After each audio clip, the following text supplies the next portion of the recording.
Yoo yaa arkafuni hordoftoota kabajamtoota channel YouTube Askaalis jalatti argamtanii jirtu an jira nagaa galata waaqayyoo ammoo video tokko qaawwadhee dhufeetiin jira hanga dhumatti na hordofaadha. Egaa video kanarraa waa hubattu jedheetan yaada. Ingidihi videoon kun dhugaa dubbachuu fi waa hedduu nama yaadachiisasi waa hedduu irraa hubatusi baratu jedheetan yaada. Ingidihi akkuma beekamu ni beektu dhugaa dubbachuu hedduu takka nagaraa baay'ee tokko garaan nabadee ummata kana waan argu ummata jaalalaa ummata fiqiriidha. Ummata amboo kana warreen beektanii akkasumas immoo warreen dhageechanii dhugaa dubbachuuf hedduu takka ummata baay'ee tokko jaalatamaadha. Ingidihi waaqayyoon isaan haa eebbisu. Hacaaluun erga du'ee erga boqotee waggaa 4 guutee jira akkuma beektanii. Amma waggaa 4 kana ayyaana masqalaa irratti yeroo hunda baqa namoonni ayyaana masqalaa jechuun ni beektu mana ofiisitti kan baay'ee kabajaniidha. Ayyaanota hunda keessaa ayyaana tokko baay'ee kan kabajamuudha. Garuu uummanni suni warra maatii Hacaaluu bira deemanii akkanatti akka isaan hin gaddineef akka ittiin dhaga'amneef baqa waggaadhaan jechuudha. Kana ani baranaa kana qofa osoo hin taane waggaadhaan erga inni boqotee maatii isaanii bira dhaqanii isaan akkaataa jajjabeessanii daamaraarree akkasuma daamutiirree wajjiniin baasanii isaan akka ittiin dhaga'amneef akka hin gaddineef isaan jajjabeessu jechuudha. Kana akkasii hedduu takka dhugaa dubbachuu fi baay'ee tokko waaqayyoon isaan eebbisu akkanatti dabarsaa jiru. Waggaadhaan jechuudha. Barreen gaddallee akkanumatti dabarsanii baraarree akkuma argaa jirtanii akkanatti dabarsanii so baay'ee tokko namatti tola jechuudha. Hedduu takka dhugaa dubbachuuf waaqayyoon isaan eebbisu. Ishiidhaaf illee waaqayyoon ishee haa jabeessu. Ingidihi erga gaafa inni du'eeti yaa'u namni baqa akkuma argaa jirtanii haala bareedaadhaan ishee wajjiniin jiru namni kamiyyuu jechuudha. Yeroo hundumaa akkuma argitanii yeroo baqa yeroo intiniisaatirree eebbifamu yeroo hundumaa baqa namni biraa hin naafu namni biraa dhaabbata hanga dhumaatti jechuudha. Namoota hedduutu du'e ግን ni beektu isaan immoo hanga ammaatti jechuudha. Waggaa 4 jechuun kan irraafatameeyyuu hin jira. Inni garuu inni irraafatamu yoomiyyuu taanan jechuudha dhugaa dubbachuu fi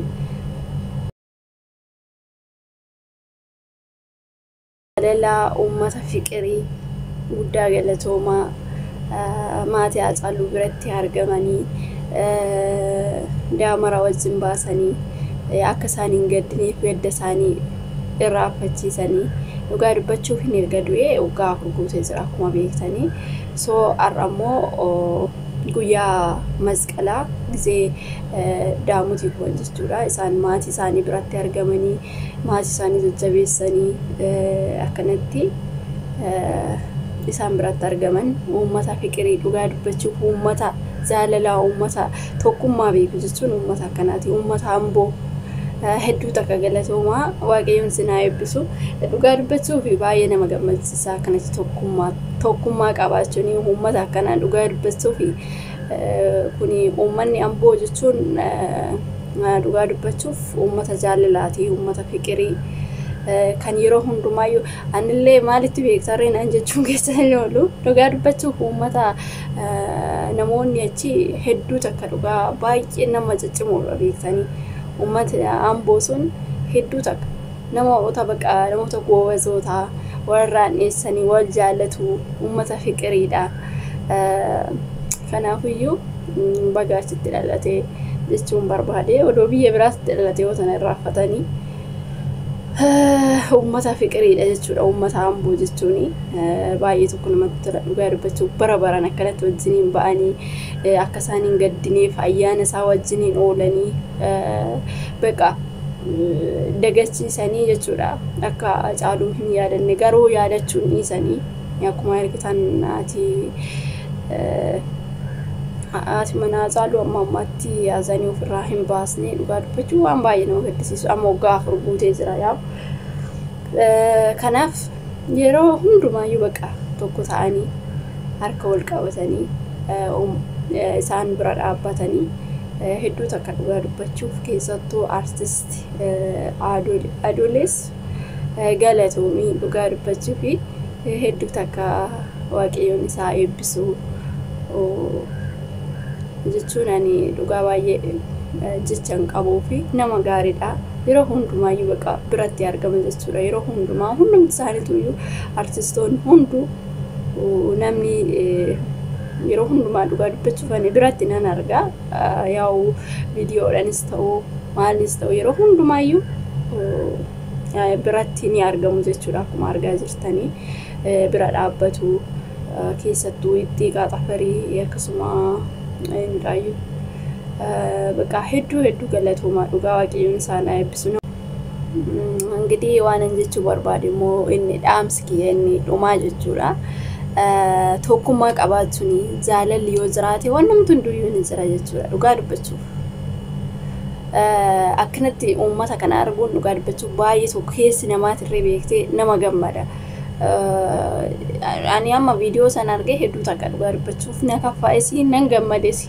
Maaliif jennaan akkatti bira dhaabbatanii uummanni jechuun ayyaana ni beektu yeroo masqalaa namoonni gara beeta kiristaanii deemaa uummanni baqa namootni jaalala isaa qaban jechuudha dhugaa dubbachuuf jaalala caalaaf qaban hundumtuyyuu ni jaalatu namni hin jaalanne hin jiru. Garuu gaafasan enggidi isaan uummata Amboo achitti argamanii maatii isaanii wajjin gammachuu dhugaa dubbachuuf hedduu takka nama gammachiisa. Maaliif yeroo hunda baqa ani akkanatti wajjiniin dhaabbatanii ishiinis irraafataa deemti yaa irraafattis maal irraafattis gin irraafachuus hin danda'ama beektanii namoonni gaafasan namoonni namarraa fagaatee fi yaada wal jijjiiran tokko miti waan ta'eef kanaaf dhugaa dubbachuuf waaqayyoon isaana eebbisu hedduu takka nama gammachiisa hedduu namatti tola kabachiisanii mataa ishee ol qabanii dhugaa baay'ee tokko dhugaa keessi nama gammada beektanii osoo uummanni kun biran jiraanne ta'e ishiinillee gad isaan hin irraafattu amma garuu amma ta'es guutumatti irraafatti yoo taane amma ta'e irraa qannasa jechuudha. Gaafa namni wajjiniin ba'ee bira dhaabbatu san sammuun ishiitillee yaa'u xiqqoo ishii firii amma ta'e hin irraafachaa deemti jechuudha. Kanaafiyyuu namni yeroo kamiyyuu namni biraa hin hafu akkuma argaa jirtanii qaamanis dhaqnee arguu baannu yaa'u akkuma argitan viidiyoo irrattis waan ta'e irrattis ni argina. Kanatti wajjiniin dhaabbachuun isaanii baqa akkuma Hacaaluu jaallatanitti isheellee ijoollee isaanii saatirree jaallatanii faana dhaabbatanii ayizoo jechuun waan guddaadha. Kanaaf waaqayyo isaan eebbisu dhugaa dubbachuuf hedduu takka nama gammachiisa. Ammallee akkanumatti tokkummaa isaanii waaqayyoon itti hubsiisu hedduu waan nama gammachiisudha waan akkanaa. Osoo uummanni hundumtuyyuu akkana ta'e osoo uummanni Itoophiyaa kun hunduu akkanatti harka wal qabatee tokko ta'e afaan walii wal galanii baay'ee namatti tola jechuudha.